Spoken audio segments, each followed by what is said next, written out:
All right, today's video is going to be about a few topics. We'll see if we can link these all together, okay? Today we're going to talk about algorithms, carrier algorithms.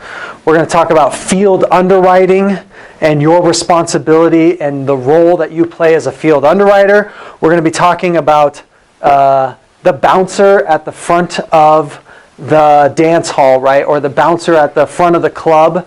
And we're also going to talk about carrier appetite and how those four topics actually are somehow all have some correlation or correlate together.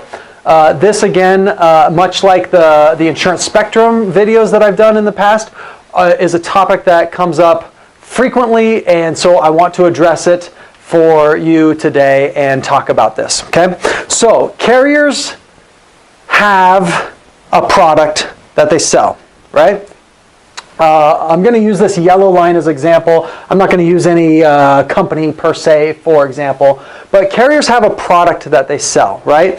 And that product fits a part of the insurance spectrum. So the product that they're selling is a standard preferred product, and it sells to, you know, the mass affluent all the way down to something at the bottom end of suburbia. Good suburbia, bad suburbia. Maybe it goes all the way through, you know, beautiful suburbia, expensive suburbia, all the way through to semi-decent suburbia, all the way through to, okay, maybe we'll write those, but maybe we're not so excited about writing those. Insurance companies have algorithms built into their package that basically say, an agent goes in there, puts in all of the information that needs to be put into to get a rate, right? And the algorithm comes back and says, yes, we have a rate for this client, right? Having said that, that doesn't necessarily mean that the carrier actually indeed wants that client. So in the case of this yellow line, the insurance carrier has a product for this entire yellow line, right? But they might openly admit, just because our algorithm returns a rate for this part of the product offering that we have, or this part of the insurance spectrum, doesn't mean we necessarily want to get a ton of this. And this is where the problem therein lies, right? We have agents. Everybody has agents. I'm not saying Premier Group Insurance specifically has agents. I'm saying there are agents that exist in this world that have access to a standard preferred product, right? Or a non-standard product somewhere else on the insurance spectrum, but they have access to a product, and that product returns a price point in a part of the in a part of the insurance spectrum that they're not necessarily enamored about. Does that make sense? So what happens is sometimes you turn on an agent, and and that agent finds this weakness in the algorithm, right? And they go, oh my goodness, I didn't realize this standard preferred company was so crazy over the top about, this part of the product bandwidth in which they provide. And in reality, maybe they're not actually that crazy about that part of the bandwidth and the product in which they provide. They're just simply saying, the carrier and the agent might say, well, the carrier returned a really amazing rate for this, and so therefore I wrote a ton of it. And the carrier might be going, we never intended for anybody to write that much of this. So it gets down to field underwriting, our ability to, and I want to use the example of being the bouncer, right? This is kind of a silly analogy, but think about it this way. It's our responsibility as agents and field underwriters to say who comes into the party and who doesn't come into the party, right? And at some point you go, hey, this party is full of crazy party animals, and I do not need another crazy person in here doing crazy stuff and taking this event to a unhealthy place, right? Or taking this event to maybe a dangerous place, right? There's an importance to have somebody standing at the door and saying, yes, you can come in. Yes, you can come in. Yes, you can come in. Yes, you can come in. Yes, you can come in. But if we were to put this into an insurance spectrum, what if I let everybody in because the algorithm lets me let them in, they're of age, right? They're 21. They're allowed to come into the bar. They meet all of the legal requirements to actually get in and participate in the party. But in reality, we said, whoa, somebody should have been smarter and not let those people in.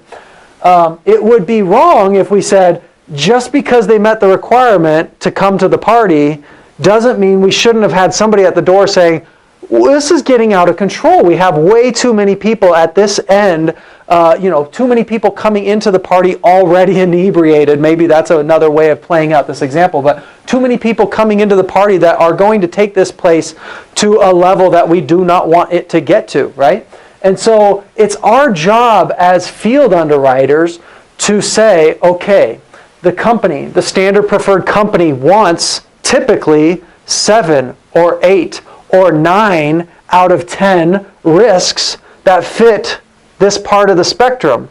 And maybe it's okay to say, yeah, the company returned a rate or the company algorithm suggested that they wanted this, so maybe it's okay to allow that sometimes. Sometimes it's okay to throw a really great party and let a really fun party animal into the party. But if you have an unbalanced mix of that, it can get out of control very, very quickly. Okay? So it's important, it's so incredibly important to understand what the carrier's appetite is. What does the carrier want? What does the insurance company's desired risk look like? And then am I giving 7 or 8 or 9 out of 10 desired risks to that carrier for every one that maybe doesn't fall out of their bucket but falls to the other end of their spectrum, right? Their desired spectrum, okay? So from that perspective, I want you to think about how algorithms have their built-in weaknesses as well. We have to know that we can either have confidence in the carrier's algorithms and or know that the carriers themselves need help in controlling the weaknesses of their own algorithms, okay? For that matter, I do want to talk about one other really quick topic. And that is a term within the insurance industry that I like to refer to as premium leakage. Places where written premium can affect how profitable a book of business is. So, if we're sending a carrier their desired appetite 7 or 8 or 9 out of 10 times, and we're writing the risk appropriately and properly, and applying the discounts appropriately and properly, and applying the right amount of miles appropriately and properly, and applying the level of education appropriately and properly, and all of that kind of stuff, right? Then we can write a risk that was mathematically, specifically tailored to that specific client, right? There's so many ways in which premium leakage can happen, and we don't want premium leakage to happen because the carrier is saying, we know we have the right rate for the right risk. Most carriers say that. Most carriers shoot for that at least, try to accomplish that. But the carriers say, but we have to have your help as field underwriters and make sure that the discounts are applied correctly, and make sure that the miles are applied correctly, make sure we have the listed drivers applied correctly, so we get the amount of written premium that we actually need to be specifically profitable on that very specific product. When we get into this realm, sometimes like a bell curve, you get into a place where they go, yeah, we might have weaknesses within our bandwidth and within our pricing where we're not 100% positive in our algorithm, right? And we need to be better at field underwriting for our carriers so we get the premium that's needed in order for the carrier to be profitable, okay? And it's so important that we understand what the carrier's appetite is so that we send them the right ratio of business that targets their appetite. And every blue moon, we get, a little bit outside of that appetite, but for the most part, we know and recognize the carrier wants that, and the carrier has a price point for that, but that doesn't necessarily mean that that's what they want all day long, every day. What they want is what hits their target appetite. And every blue moon, we allow we allow ourselves to write outside of that appetite, or maybe not even necessarily outside of that appetite, but outside of the definition of what their target appetite is. Okay?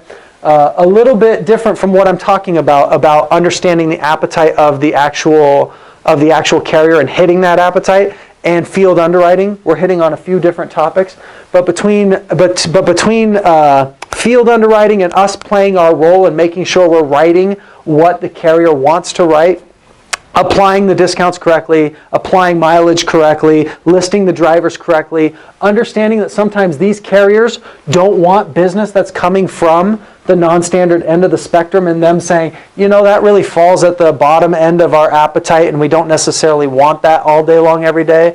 Understanding exactly what the carrier wants and going for it and shooting for it, and only missing that 1 out of every 10, right? Only missing that 1 out of every 20, and understanding that, you know, it might be okay to miss the mark 1 out of every so often, but for the most part, what the definition is of what they want is what we should be shooting for and what we should be giving them. And if we do that, we can absolutely find more profitability. And with that, I will end this video. Have a great day. Bye.